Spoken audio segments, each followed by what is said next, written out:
Elon Musk came to him when Elon Musk started. Now, Elon Musk is now the wealthiest entrepreneur in the world. So Elon Musk came. African. Well, South African. Yeah. African. So Elon Musk came and pitched to seek an investment. And I shouldn't have mentioned John Dewere's name, but anyway, you will keep it just amongst us. But the issue was, Elon was very unimpressive. And for unimpressive, it means very arrogant. Yes. And very cocky, and wasn't impressed. And then came a German guy, professor, smart, educated, persuasive, and he thought, I must go with this guy. What happened? Elon Musk succeeded. If you look at the most successful entrepreneurs in the world, common feature amongst the majority of them is that when they started, everybody said to them, most people said to them, this thing won't succeed. The most successful people in the world, if you listen to their stories, they are like all of you. Poor background, humble beginnings, but with a huge amount of determination, and it has to do with hard work. So it's critically important that we leave here today with an understanding that this country, this continent, I mean, we see this all the time. I see this all the time, whether it's in New York or London or Los Angeles or China or Brazil or India, that young people like you go to university because it starts with education. And many of them start off by thinking, I either want to be an employee because I have the capacity to employ other people, and others pursue a career. But the critical thing is, we've got 300 million young people on the African continent between the ages of 15 and 25. We have to give a future, create a future for every single one of them, because if those young people do not have a future, the African continent doesn't have a future. So going to your question. Yes. My grandfather was an entrepreneur. He owned a shop, a business in a rural area where even today still there's no running water. My father was an entrepreneur. So I grew up, when I was 5 years old, I was standing behind the counter in my father's businesses selling. My father used to wake us up 5 o'clock in the morning. We would go to the Pretoria market because we had a fruit shop as well, and buy fruits and vegetables. And I used to go to Metro and later Macro, and we used to go to all of these shops, buy goods and services. So I grew up in an entrepreneurial family. And but the big problem, I remember, every time when we came back from boarding school, because we went to a boarding school very, very far from home. And when we came back from boarding school, I told my father that, you know, many of the young boys, I think I was 7 or 8, many of the young boys, when we come back from home, they tell me they went to Durban, because Durban was the place to be at that time. Umgababa, angazi manje. And they say they went on holiday or they visited their uncle. And I said, but we never go on holiday. I mean, when I come from boarding school, I have to stand behind the counter if I don't go to the market and do some of the buy, which we like because it would go outside. I have to stand behind the counter from 5 o'clock in the morning when people go to work, and then until 12 o'clock at night when they come back from work. So I said, I don't want to spend the rest of my life standing behind the counter. It was stressful. So I started looking for careers. And I thought, should I become a doctor? I didn't like the sight of blood. So I said, hey, I'll be a hopeless Azi. Let me find another career. And that's how I ended up with law and became very passionate about law. But also you must understand, we were a different generation. 100%. We were a generation where, you know, my wife and I had to get permission from government to go to Wits University, because during those days, black people were not allowed to go to what was a white university. Each one of the young people who are here today, every single one of the people who are here today, you have to start thinking in terms of certain dreams, certain wishes, certain goals, whether it's career objectives. I want to be a doctor, I want to be a lawyer, I want to be a businessman. The critical issue that all of us must leave here today is the total belief, absolute belief, that through hard work, determination, perseverance, you will indeed succeed. Most difficult part in any new venture, business, is because when you succeed, success perpetuates itself. It breeds greater success. The most difficult, I remember when I started, Mandela used to laugh one day because, there were meetings where one of the CEO of one of the largest banks in Africa said to Mandela that Patrice came to us many years ago. He had the lousiest business proposal because I wanted to buy mines which were unprofitable, which were old, which were closed, and which were marginal. And he said, everybody that in the bank said, this is the biggest crap in the world, he will not succeed. But this guy said that he supported me because he knew that if I wasn't going to pay the workers, the 1,000 workers who were going to be employed on our mines, I would be in trouble. So he supported us because this is what usually happens. If you look at the most successful entrepreneurs in the world, the common feature amongst the majority of them is that when they started, everybody said to them, most people said to them, this thing won't succeed. You are trying what doesn't stand a chance, I don't want to say in hell, but what doesn't stand a chance of taking off. And at some stage they got support, and this is how some of the most successful businesses in the world were. John Doerr? John Doerr was saying that Elon Musk came to him. John Doerr, Silicon Valley, legendary venture capitalist. We're part of this breakthrough energy ventures with Bill Gates. So in one of these meetings, it's not one of the closed sessions, so I can say that. He said that Elon Musk came to him when Elon Musk started. Now, Elon Musk is now the wealthiest entrepreneur in the world. So Elon Musk came. African. South African. Yeah. African. So Elon Musk came and pitched to seek an investment. And I shouldn't have mentioned John Doerr's name, but anyway, you will keep it just amongst us. But the issue was, Elon was very unimpressive. And for unimpressive, it means very arrogant. Yes. And very cocky, and wasn't impressed. And then came a German guy, professor, smart, educated, persuasive, and he thought, I must go with this guy. What happened? Elon Musk succeeded. I'm not saying you guys must be cocky and arrogant. Confident. Keep away, that's not good. But I think he believed so much in what he was doing, and he's done very well, and has succeeded. Confident. Two things that are critical, absolutely critical. And this is the same message I would give a young Patrice, as well as a young Precious, a young girl and a young boy. There will always be problems and difficulties and negativity and pessimism and lack of self-belief as a young person. I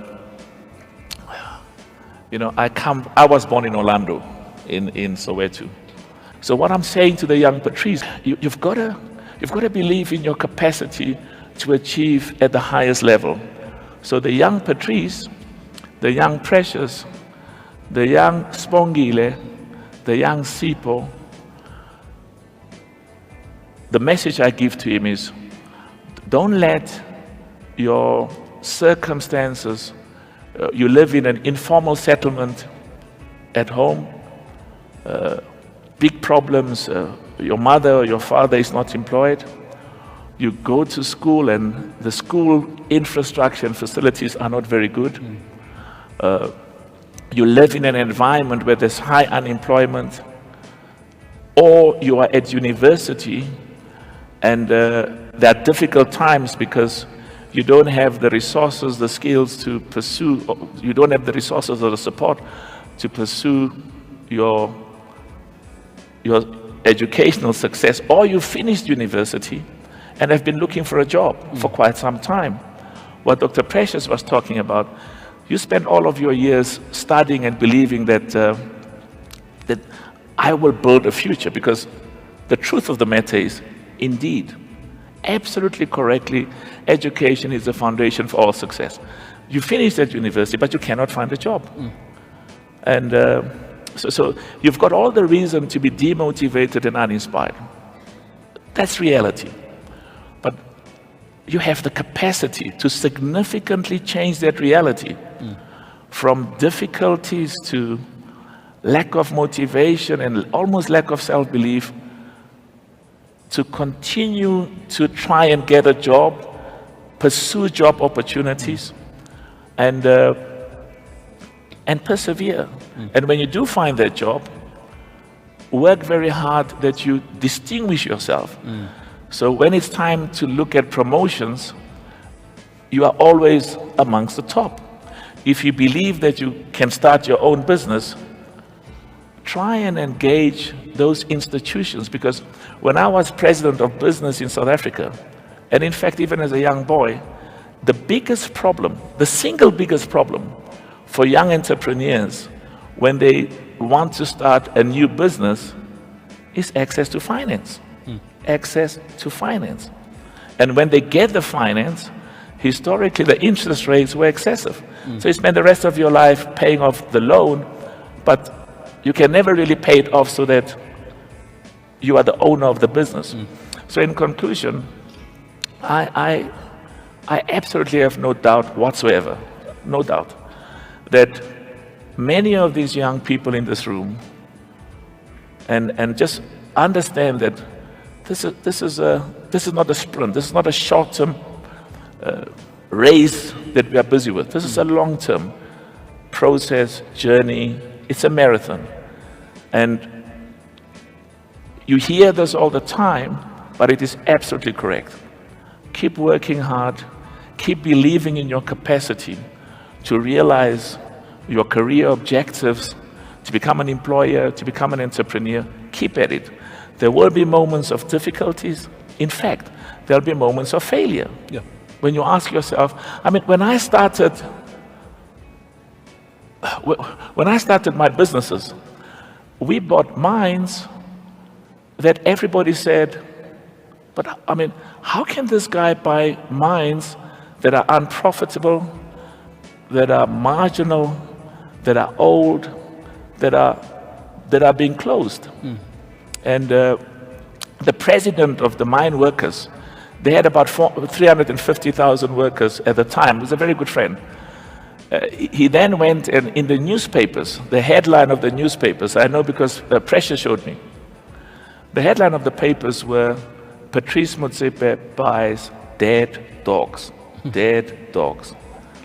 And but we knew what we were doing. We knew that we had a method of running this business at the heart of which was a partnership with the workers. And we could not pay them what the big mining companies were paying them. We were paying them a little bit less, but we guarantee them, assure them, that based on profitability, they would share in the profits and they would make more money than what they earned previously. So in conclusion, there are times when you are trying to start a business or pursue a career, and you are starting it and it's failing. Or not only is it failing, many people around you and people who care for you say, but this thing is going nowhere. You shouldn't do that. Because others tried it and it didn't succeed. My message is keep looking at it, persevere, because the world is full of exceptionally successful people who, despite problems and difficulties and failures, kept at it and succeeded over time.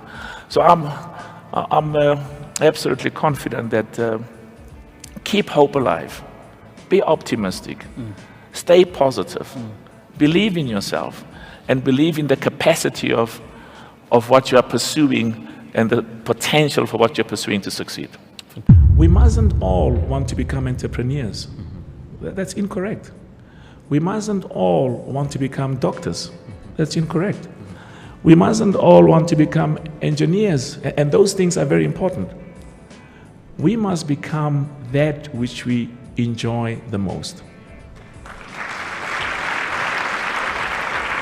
Powerful. And when we do that, if you make a lot of money in the process, wonderful. But you'll wake up every morning being fulfilled, being motivated, being happy, and you will succeed, and you will make money long term. Right. Great. Key takeaway point right there is fulfillment. Do what fulfills you. Now, we've also had here. You can also say, follow your passion. Follow your passion. Follow your passion. Sadly, some people say that passion will not feed me. I mean, I will not eat passion. What do you tell them? You sound like my cousin in South Africa now. No, without a doubt, we have to live a good life. That's very important. And part of a good life is we've got to earn good money. And the key to working good money, or earning good money, when you are young, starts with education. Right. I remember when I was a student, and I'm happy my wife is not here, so I can say it very quickly. During the year when everybody else was studying, I was at times going to parties. Not very smart, because you should be studying. And when the exam comes a few months before the exam, when those who've been working are sleeping, I would be up at night because I've got to catch up. So the key issue is that every one of us here today, every one of our young people, the most important thing for now and where you are now is get an education and study and work hard, because that is the most important thing you can do. And when you are finished with your studies, and of course even when you study in the area that you love, not the area that your father tells you, or now, I'm not saying you should not listen to your father. Listen to your father.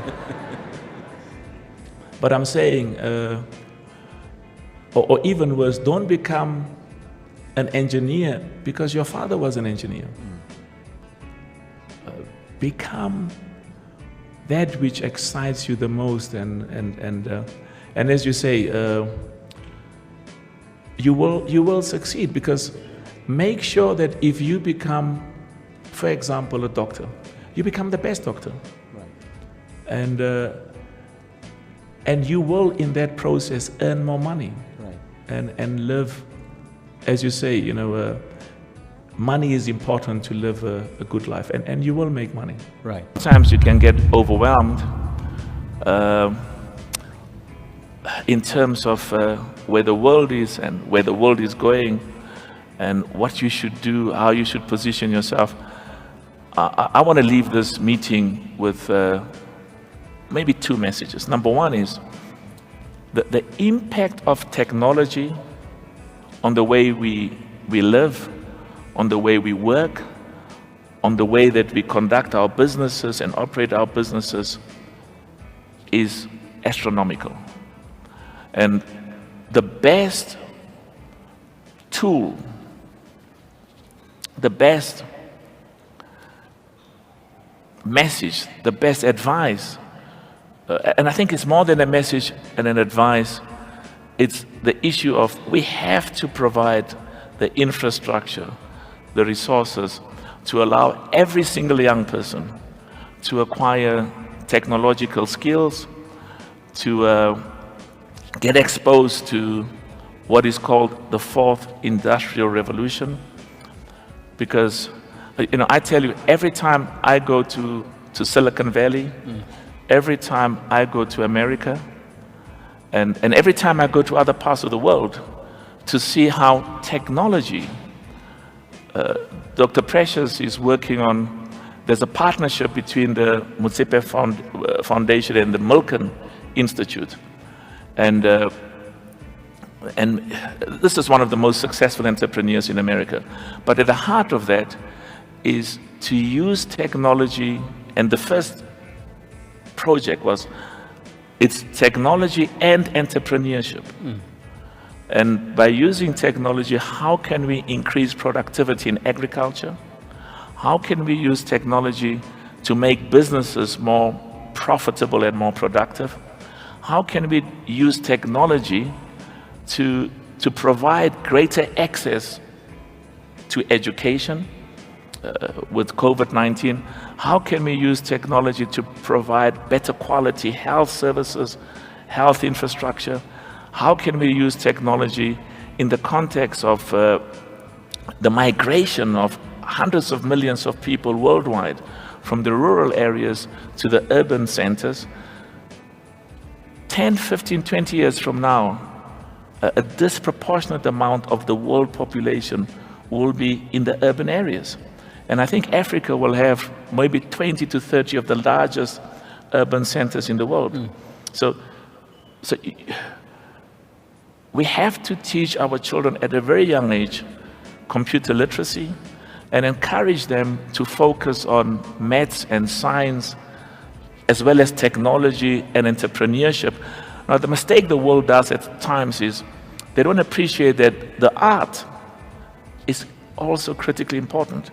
You know, to be a musician, to be an artist, to be a football player, to believe in painting. I mean, the next Michelangelo, Leonardo da Vinci is somewhere here. So we should encourage all of our young people to pursue the whole of the God-given talents, but the critical issues is the whole issue of the fourth industrial revolution. My consolation is there are people who are experts in artificial intelligence, robotics, Internet of Things, all of those different technologies of the fourth industrial revolution.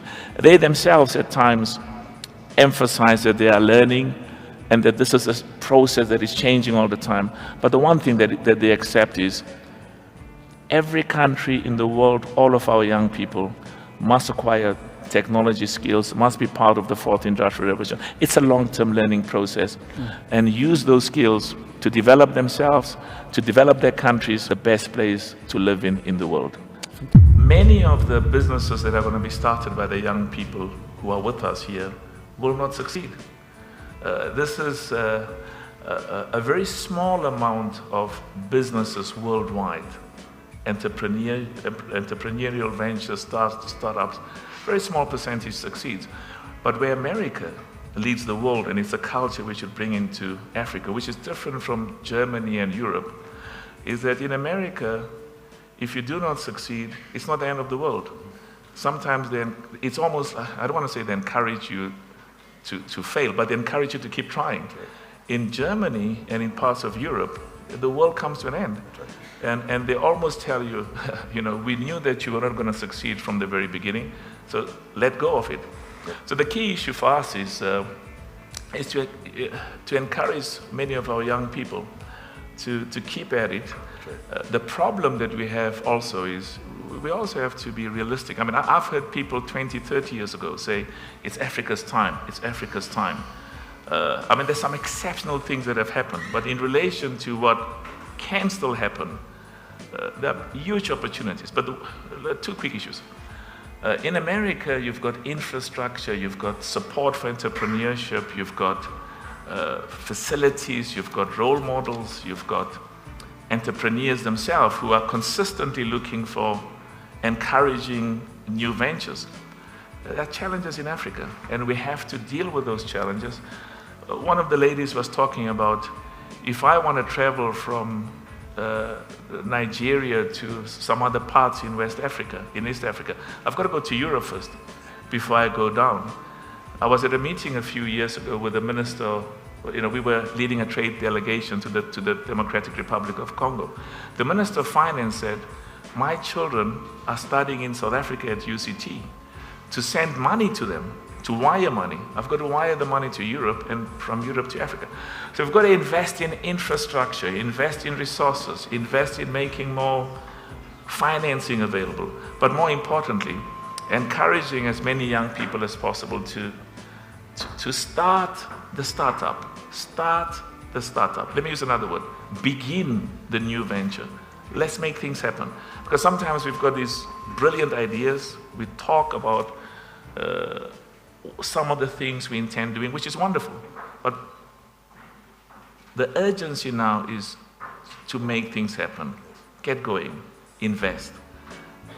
There is more resources available to support young entrepreneurs than we sometimes recognize ourselves. You also have to look at Africa in the context of what are Africa's competitive advantages.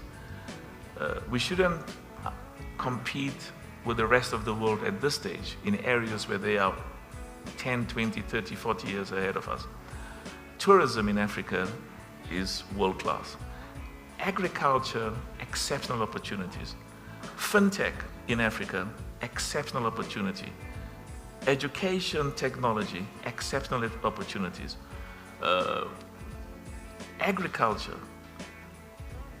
And what some of our young people should do, and many of them are doing that already, look at those industries, because this is where a huge chunk of the money, there is money that is looking for investment. Where we are failing is to maintain the contact. It would, what we are doing in South Africa now, and it's something we want to do throughout the continent, is to have centers where there's continuous engagement with young people who've got new ideas. We've started this partnership with Mike Milken. We've put the Milken MOTSEPE $10 million prize money that we've put available. It's focused on Africa, and basically the young Africans who've got the most exciting ideas, entrepreneurial, because it's focused on entrepreneurship in terms of how can you create opportunities in e-commerce? How can you create opportunities in agriculture? How can you create opportunities in education? Yep.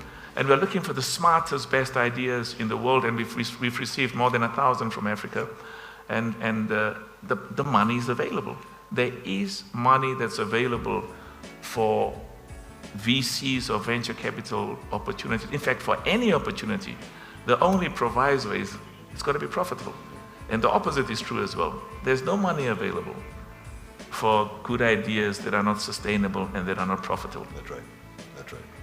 And I've got many young people who, my phone number is all over, and they come and say that I've got this incredible idea.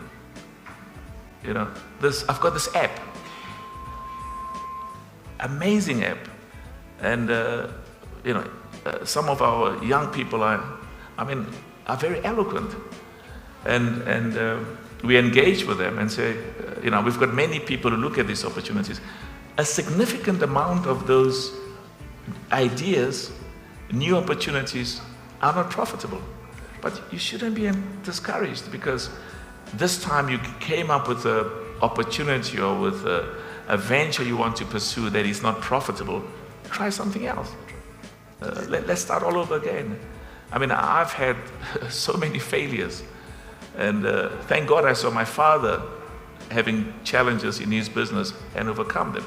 So I was never discouraged by not succeeding, and I know that I spoke about the 5 billion. Some of that will not succeed. We encourage, the best ideas are in this room. The best ideas are not sitting in some corporate office. And I can tell you, if we keep track with all of the people who are here, 5, 7, 10 years from now, they're going to surpass and exceed even their wildest expectations in terms of this. I was in Nigeria, on the football, because we own a football team because of the love for football, but more than that, it was one of the philanthropic ways of giving back as a family. And I met a young Nigerian when we had a meeting with President Buhari, and he said to me, take my number, because I'm going to be the next billionaire. And before he left, I said, please remember, I might need a job from you. That's right. So keep me in mind. But the talent is, we go to the World Economic Forum every year, and we meet, and we go to Silicon Valley all the time. And of course, we've got special ties in India because we've got investments there. And you see some of the smartest, brightest, most talented entrepreneurs in the world. And when I come back to Africa, and I meet, young people like today, I can compare them with what I've seen in relation to the best in the world. And it gives me so much confidence that some of our young people are as good as the best in the world. What they need is support. What they need is finance. What they need is encouragement. What they need is reconfirmation of the confidence we have in them.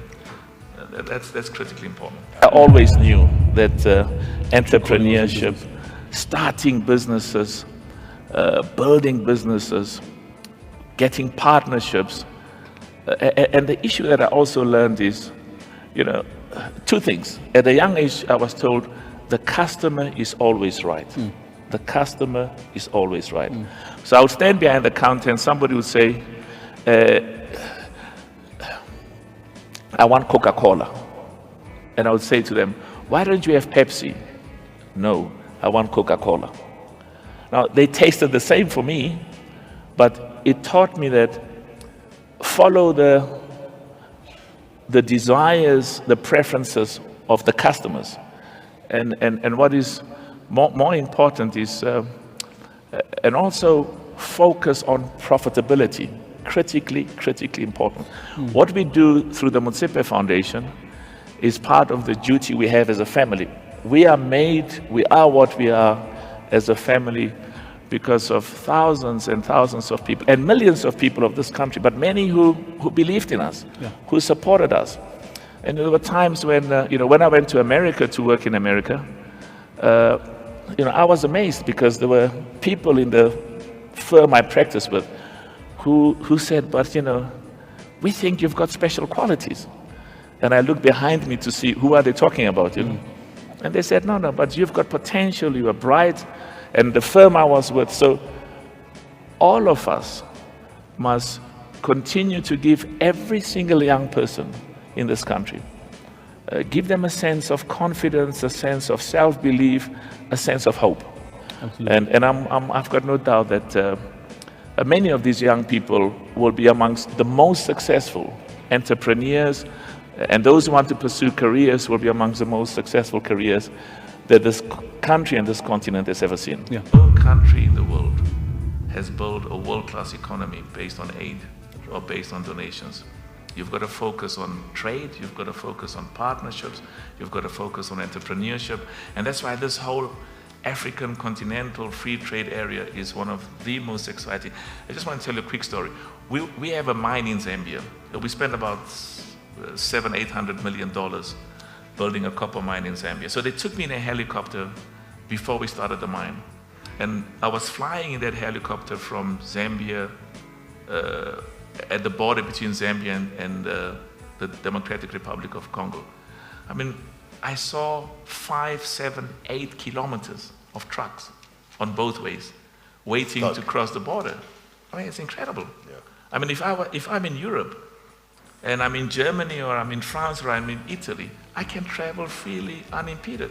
Right. So this, I mean, can you imagine if that Although until 20 years ago, that didn't exist, so that can happen. So I think, if we proceed with the African continental free trade, it will not just create $1 trillion of new trade, but it'll create opportunities for businesses that many of the young people in this room want to start, can start. And I mean, the future for Africa is exciting, and the future is in this room.